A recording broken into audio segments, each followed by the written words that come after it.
जाकर विनय करा कि देखो ये जहाज पानी में डूबने वाला है और सब अपने अपने बच्चों को, अपने अपने परिवार को, अपने अपने पत्नी को बचा रहे हैं। आपका भी फर्ज है कि आप हमको बचाइए।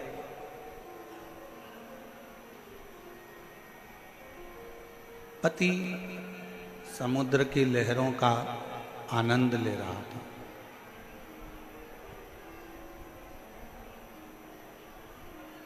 पत्नी फिर नीचे गई, फिर आई, फिर आकर बोली कि ये पूरा जहाज डूबने वाला है, बचाओ, नहीं तो मैं मर जाऊंगा। पति ने जेब में से बंदूक निकाली और बंदूक निकालकर पत्नी के सिर पर रखी और कहा, तू मरो मरो करती है, मैं तुझे अब भी मार देता हूं। एक क्षण की देरी नहीं होगी और तेरे प्राण छूट जाएंगे। पत्नी मुस्कुरा रही है, हंस रही है। पति ने पूछा कि तेरे सिर पर बंदूक रखी है और तू मरने वाली है और तू हंस रही है, मुस्कुरा रही है।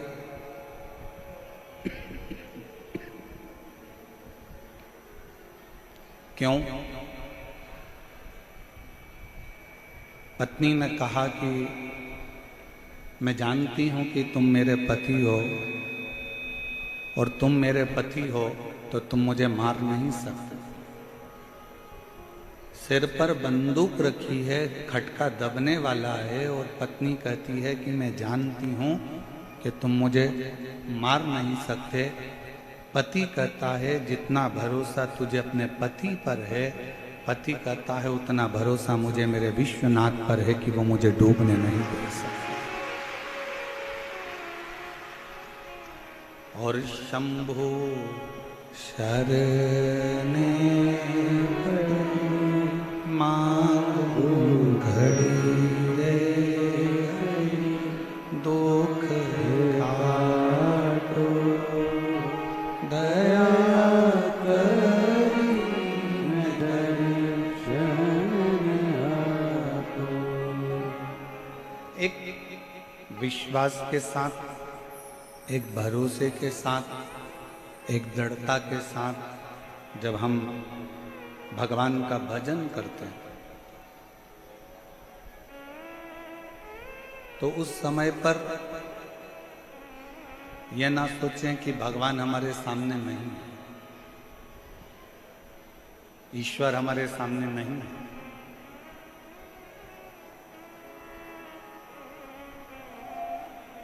जब हम भगवान का भजन करें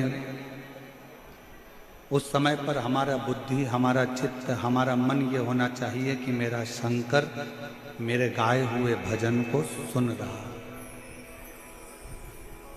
मेरा शंकर मेरी बोली हुई बात को सुन रहा है, मेरा शंकर मेरे शब्दों को श्रवण कर रहा है। ये विश्वास अपने भीतर होना चाहिए।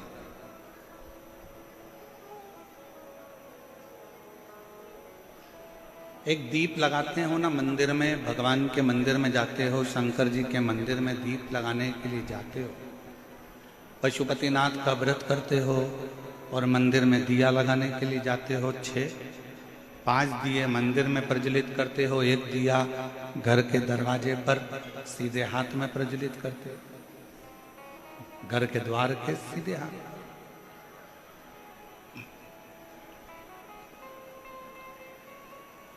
एक एक दिए को जब हम मंदिर में प्रज्वलित करते हैं, 5 दिए, उस समय पर हमारा चित्त, हमारा मन शंकर भगवान के चरणारविंद में होना चाहिए।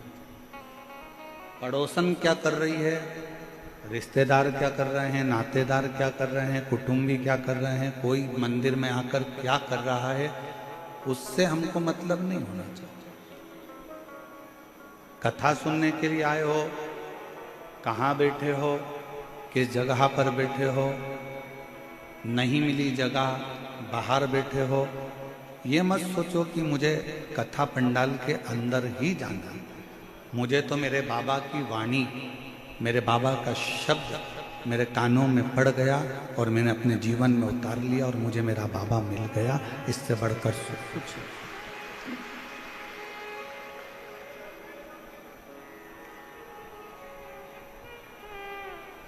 एक प्रथम भगति संतन कर संगा और दूसरी रति मम कथा प्रसंग। पहले नंबर की भक्ति ही यही है कि सत्संग किया जाए, संतों का सानिध्य किया जाए, भगवान की विरल भक्ति को धारण किया जाए।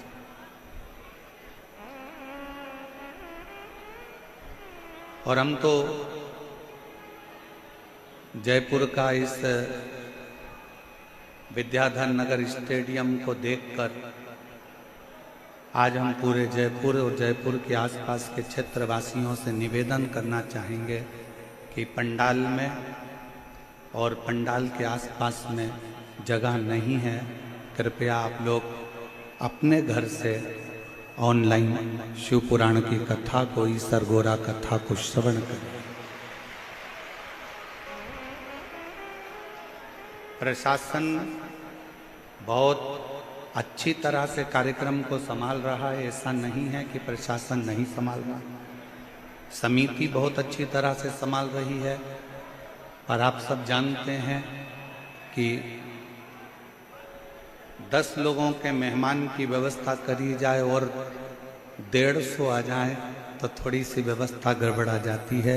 इसलिए जितने लोग बाहर से आने वाले हैं और जितने लोग जयपुर के हैं, हम उनसे कहेंगे अपने अपने घर में मोबाइल चालू कर लो, लाइव आस्था चैनल चालू कर लो, आसन लगाओ। जैसे आप इस विद्याधर नगर स्टेडियम में कथा सुनते हो, वैसे ही अपने घर पर बैठकर बाबा की कथा का रस तत्व ग्रहण करो, जिससे तुम्हें उस कथा का आनंद अपने आप प्राप्त।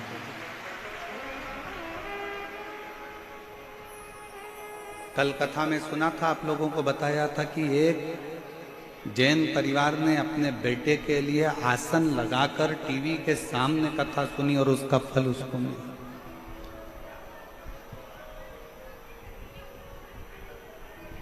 स्टेडियम की भी एक कैपेसिटी होती है और उस स्टेडियम के आसपास की भी एक कैपेसिटी होती है, पर शायद जयपुर में ये सोचा ही नहीं गया होगा कि इतना भीड़, इतनी पब्लिक क्या शिव महापुराण की कथा के इतने स्नेही, इतने प्रेम करने वाले शंकर के बसते हैं, जो भगवान शंकर की कथा में।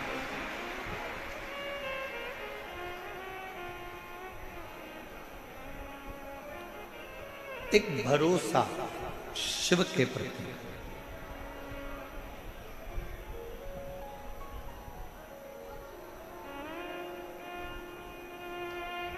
भगवान के पास में सारे अस्त्र हैं,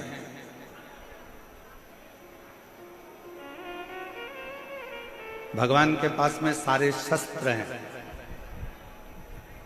ऐसा कोई अस्त्र और शस्त्र नहीं है जो मेरे भगवान के पास में नहीं।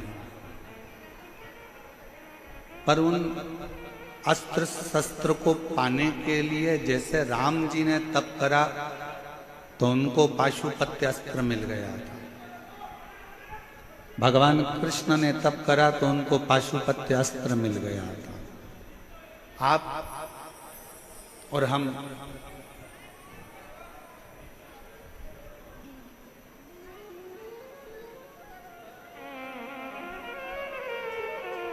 नहीं, एक जन ये माइंड के लिए सोफा या सोफा लगवा दो।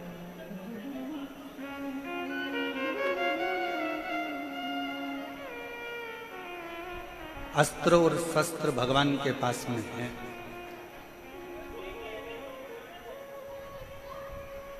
और भगवान के पास में जब सारे अस्त्र शस्त्र हैं तो बस भगवान से अस्त्र शस्त्र, जैसे राम जी ने तप करा, साधना करी, जैसे भगवान कृष्ण ने तप साधना करी और अस्त्र शस्त्र प्राप्त किया। आज कलयुग में, कलिकाल में आप और हम इतना तप और साधना नहीं कर सकते कि भगवान से अस्त्र शस्त्र प्राप्त कर सकें।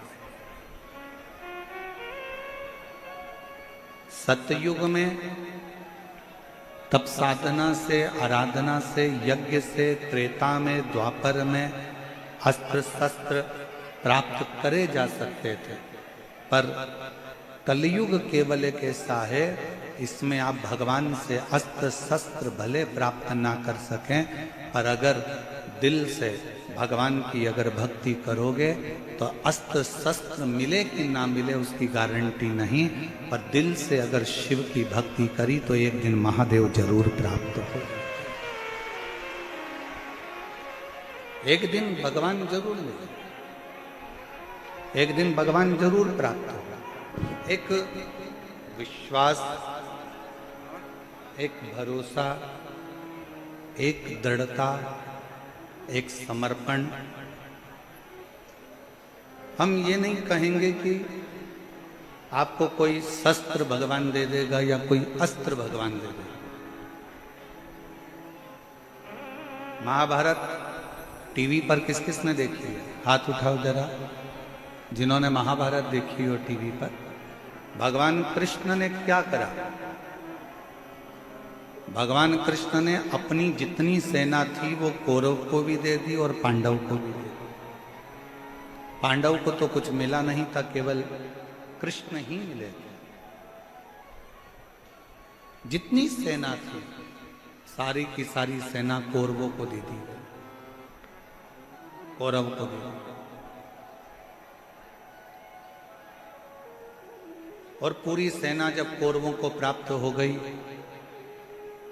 अस्त्र शस्त्र सारे के सारे दे दिए गए, भगवान कृष्ण अपने पास में कुछ नहीं रखे और भगवान कृष्ण रथ पर चढ़ गए और कह दिया कि मैं युद्ध नहीं लड़ूंगा, मैं केवल तुम्हारा रथ हाँपूंगा, केवल रथ,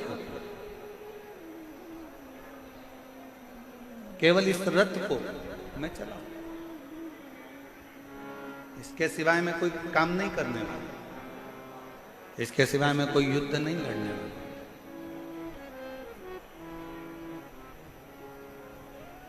भगवान का काम यही है।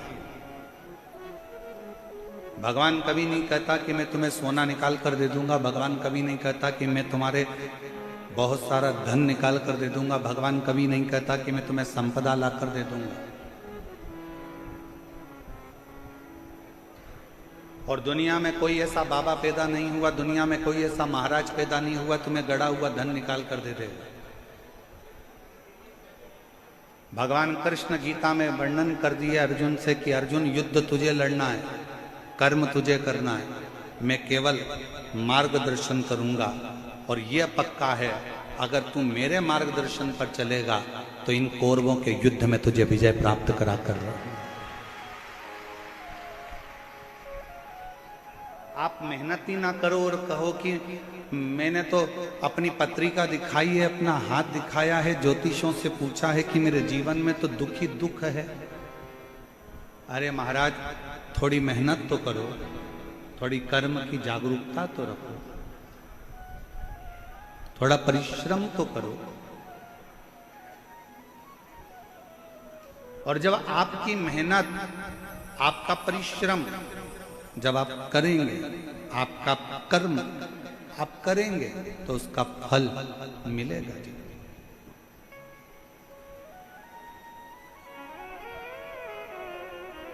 आप मेहनत ही ना करो और सोचो कि मेरी दुकान चलती रहे और दुकान 10 बजे खोल रहे हो, 12 बजे खोल रहे हो, 1 बजे खोल रहे हो, शाम को 5-6 बजे जल्दी जल्दी के चक्कर में विराम दे रहे हो।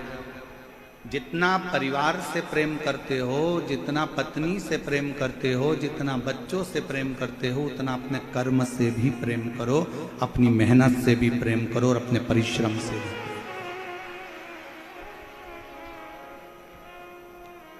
भगवान विष्णु, भगवान नारायण का दर्शन आप करेंगे, भगवान ब्रह्मा जी का दर्शन आप करेंगे, भगवान राम जी का दर्शन आप करेंगे, भगवान कृष्ण का दर्शन आप करेंगे, भगवान शंकर का आप दर्शन करेंगे।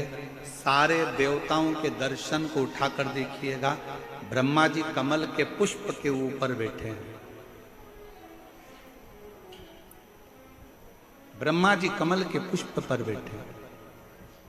भगवान विष्णु शेषनाग की सैया पर विश्राम कर रहे हैं। पर केवल एक भगवान देव अधिदेव महादेव को ना तो आप सिंहासन पर बैठे हुए देखोगे, ना कभी शंकर भगवान को आप राज सिंहासन पर बैठे देखोगे, ना आप कभी शंकर भगवान को मखमल के कालीन पर बैठे देखोगे, ना भगवान शंकर को आप कभी कोई सैया पर बैठे हुए देखोगे, कभी ना भगवान शंकर को किसी कोमल वस्तु पर बैठे हुए देखोगे। भगवान शंकर को हमेशा कैलाश पर बैठे हुए देखोगे या मंदिर में शिवलिंग के रूप में, पाषाण के रूप में आप विराजमान देखोगे। वहां ना कोई सैया है, वहां ना कोई कमल का पुष्प है, ना वहां कोई कोमल वस्तु है। शंकर भगवान पर्वत पर कैलाश पर बैठे हुए हैं और वहां ना कोई कोमलता है, ना कोई कम्मल है, ना कोई गदी है, ना कोई तकिया है, ना कोई मखमल है। मेरा शंकर भगवान उस पाषाण पर, उस पत्थर पर, उस कैलाश पर्वत के एक टुकड़े पर बैठे हुए। क्यों? भगवान शंकर की कथा कहती है कि भगवान शंकर ये दिखाना चाहते हैं कि कर्म के प्रति जागरूक रहना। ये दुनिया बड़ी कठोर है और इस कठोर दुनिया में आपको केवल आगे बढ़ते जाना है। यहाँ विश्राम का समय नहीं है, यहाँ कर्म की लगनता में आगे।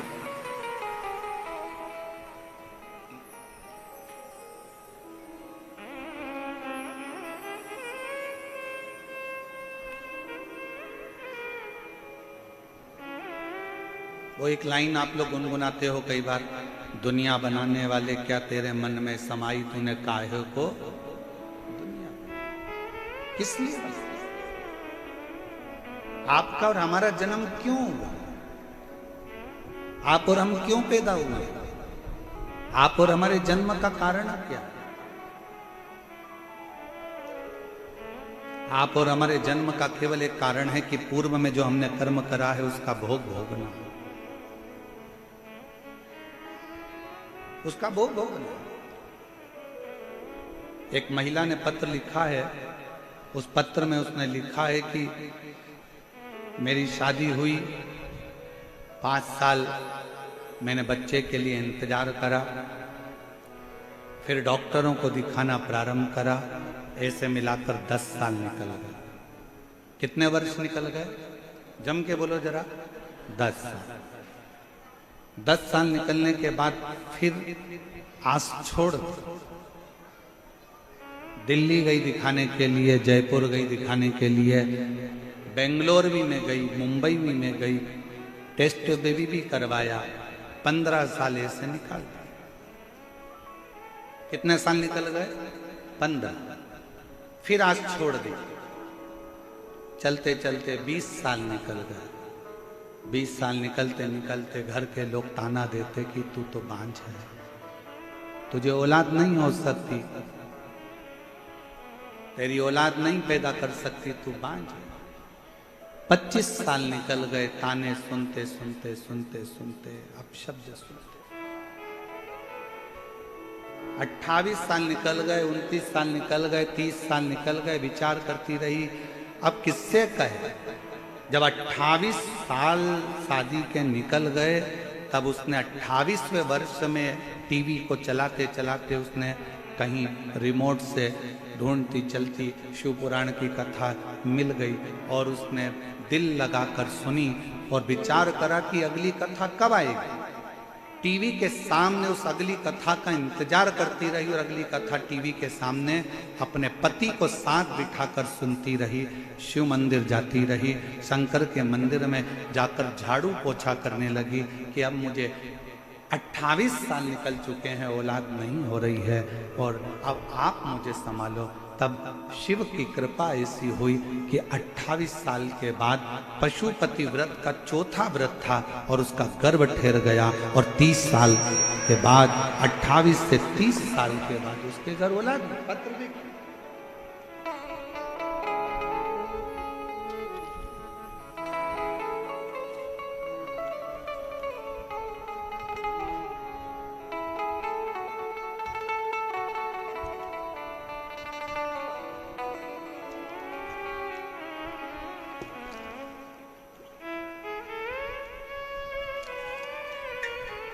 मेरा नाम अलका गुप्ता है, पति का नाम दयाराम गुप्ता है। मैं अलवर राजस्थान से आया। कहीं बैठी हो तो हाथ हिला सकती हैं, कहीं बैठी हो तो हाथ हिला सकती हैं। और अगर आई हो बच्चे को लेकर तो आ सकती हैं। मेरे बाबा, मैं क्या वर्णन करूं शिव महापुराण की कथा का। जब सारे रास्ते बंद हो गए, 28 साल निकल गए, तब कौन आस करेगा कि औलाद भी हो सकती है। पर मेरे बाबा की कृपा से पहली बार मैंने टीवी को बदलते बदलते आपकी कथा को सुन लिया। कथा सुनकर मंदिर जाना प्रारंभ कर दिया। झाड़ू लगाती, पोछा लगाती, आपने ऑनलाइन पार्थिव शिवलिंग का पूजन कराया, वो करा, पशुपति व्रत करा, और पशुपति व्रत का ऐसा प्रभाव बना कि बाबा पशुपतिनाथ ने मुझे जून 2024 में 5वां ही पशुपति व्रत हुआ था, और बाबा की कृपा से मुझे पुत्र रत्न की प्राप्ति 28 साल 28 वर्ष। अब विश्वास, भरोसा, दृढ़ता,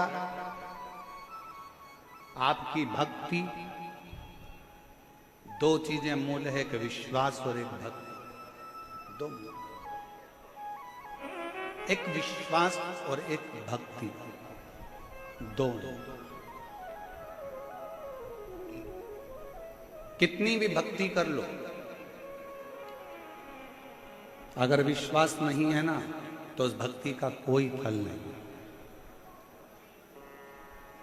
दुनिया की चाहे कितनी भी भक्ति करो, माला पकड़ कर बैठ जाओ, भजन करने बैठ जाओ, तुम्हारा मन करे वो करो, मंदिर चले जाओ, देवालय चले जाओ, शिवालय चले जाओ, तुम दुनिया की सारी भक्ति कर लो, पर जब तक तुम्हारे दिल में भगवान के प्रति विश्वास नहीं होगा तब तक भक्ति का कोई फल नहीं होगा।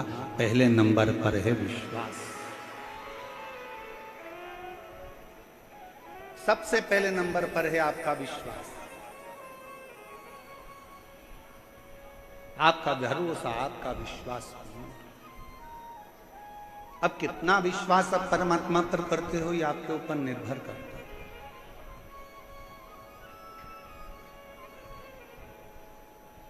मेरी जीजियां जितनी बैठी हैं जयपुर की, और मेरे जीजा जितने बैठे हैं जयपुर के, ईमानदारी से बोलना, एक बच्चे के लिए आप कितने साल इंतजार कर सकते हो? 5 साल, 6 साल, 10 साल, 8 साल, 7 साल, 9 साल, 12 साल, क्या 30 साल तक बच्चे का इंतजार कर सकते हो? बोलो री जीजियों, सही बताना ईमानदारी से। क्या 30 साल तक आप अपने बच्चों का इंतजार कि मेरी बहू के घर, मेरी लड़की के घर में बच्चा 5 साल, 10 साल, 8 साल, देवरानी क्या नहीं हुआ, ननन क्या नहीं हुआ, इतने साल नहीं हुआ, उतने साल, तो कितने साल इंतजार करते? 30 साल में कोई आस भी नहीं लगा सकता और भरोसा भी नहीं कर सकता कि औलाद होगी। 30 और 30 वर्ष बाद अगर भगवान, इसलिए फिर निवेदन करेंगे, जब शिव के मंदिर में 1 लोटा जल चढ़ाने के लिए जाओ, 2 चीजें जरूर मांगना। बाबा, किसी स्त्री की गोद कभी खाली मत रखना, और किसी पुरुष की जेब कभी खाली मत रखना।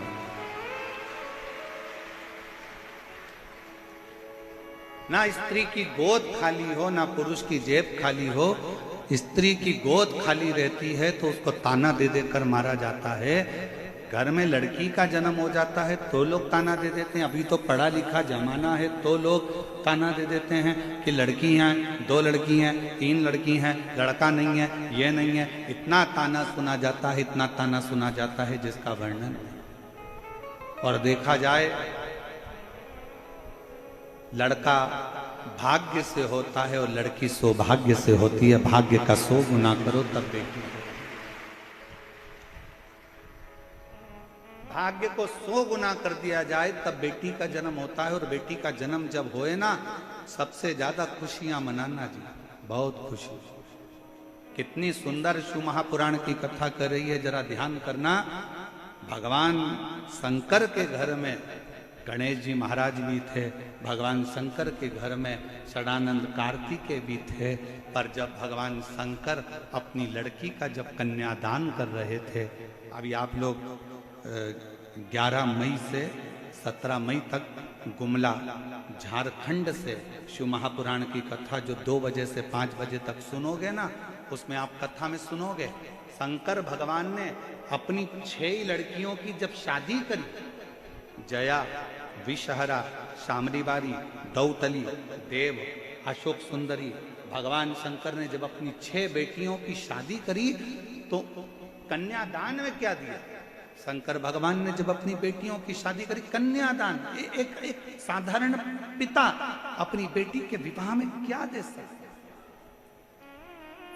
मैं निवेदन करूं, जितने श्रोता भाई बहन अगर आस्था चैनल पर इस कथा को सुन रहे हैं, यूट्यूब फेसबुक पर सुन रहे हैं, और आप सब पंडाल में बैठकर जयपुर की इस पावन प्रांगण में अगर सुन रहे हो, तो गुमला झारखंड में जो 11 मई से 17 मई तक कथा होने वाली है 2 बजे से 5 बजे तक, उसमें प्रत्येक बेटी उस कथा को जरूर सुनना, क्योंकि आप भी शंकर भगवान की बेटी हो। जब वो 6 बेटी का विवाह कर सकते हैं तो आप का भी कर सकते हैं। वो 6 बेटी के दामादों को निभा सकते हैं, 6 बेटी के परिवार को निभा सकते हैं, तो आपके परिवार को भी निभा सकते हैं। उस कथा का स्मरण करिए, उसको समझिए।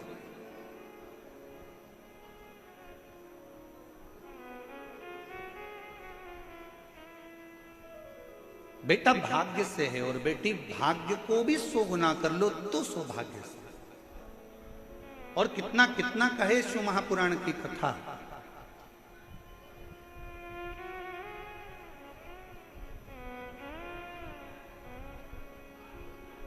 बिंदु के प्राण छूट गए थे, गलत कर्म करते करते मरा था, इसलिए प्रेत की योनि में चले गए। चंचुला देवी को मन में आया कि मेरे पति को मोक्ष नहीं मिला,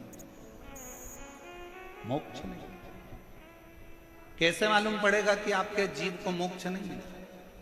ब्राह्मणों ने कहा कि पिंडदान करो तो पिंडदान करा, ब्राह्मणों ने कहा तर्पण करो तो तर्पण किया, ब्राह्मणों ने कहा कि तिलांजलि करो तो तिलांजलि करी। इसके बाद में भी पितृदोष रह गया, उसके बाद में भी वो प्रेत की योनि में पड़ गया, तो क्या करे?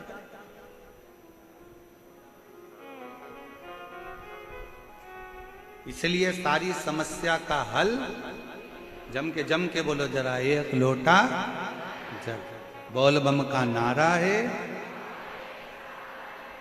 श्री शिवाय नमस्ते। इसलिए 1 लोटे जल की महत्वता कही है। पति के लिए तिलांजलि कर दी, पति के लिए तर्पण कर दिया, पति के लिए सारा कार्य कर दिया। तुमने भी अपने पूर्वजों के लिए, अपने पितरों के लिए कितना कितना करा। ऐसा कोई नहीं है जिसने नहीं करा। कोई ने ब्राह्मण का भोजन कराया, कोई ने कुछ कराया, कोई ने कुछ कराया। उसके बाद भी अपनी पत्रिका लेकर जाओ, हाथ दिखाने जाओ तो भी लोग कह देंगे पितृ दोष है, इसलिए तकलीफ भोग रहे हो। फिर भी लोग कह देंगे कि पितृ दोष है इसलिए कष्ट भोग रहे। पर ना भाई, शिव महापुराण की कथा कहती है, एक बात अपने अंदर उतार कर रखना, अगर जीते जी अपने माँ बाप की, जीते जी अपने माता पिता की सुन लोगे, जीते जी अपने माँ बाप की जो पसंद का भोजन है वो बनाकर खिला दोगे, जीते जी उनका आदर कर लोगे, सम्मान कर लोगे, जीते जी उनका आदर सम्मान में लगे रहोगे, तो फिर मरने के बाद तुम्हें पूड़ी भजिया पकोड़ा खीर खिलाने की जरूरत नहीं पड़ेगी, वो जीते जी ही कर। आप और हम आज के समय में माँ बाप का सम्मान जीते जी नहीं कर पाते, माता पिता का आदर नहीं कर पाते, सत्कार नहीं कर पाते, और उसी का भोग बाद में भोगना पड़ता है कि हम लोग दुखी हो जाते हैं। वो कितना सुंदर गीत किसी ने गाया है, कभी प्यासे को पानी पिलाया नहीं, बाद अमृत पिलाने से, जम के बोलो जरा, अमृत पिलाने से, कभी गिरते हुए को उठाया नहीं, बाद आंसू बहाने से। क्या मैं मंदिर गई, पूजा आरती की, कभी माँ बाप की सेवा करी ही नहीं, फिर पूजा रचाने से कौन सा लाभ?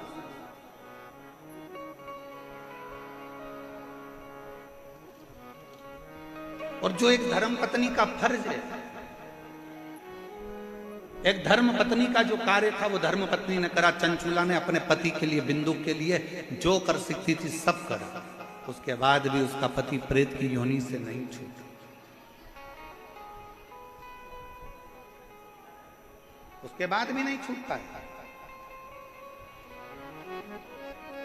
सिंहासन पर बैठो, कुर्सी पर बैठो, पद पर बैठो, प्रतिष्ठा पर बैठो, मना नहीं है, पर उसके साथ तुम एक मानव भी हो, तुम्हारे अंदर एक मनुष्यता है।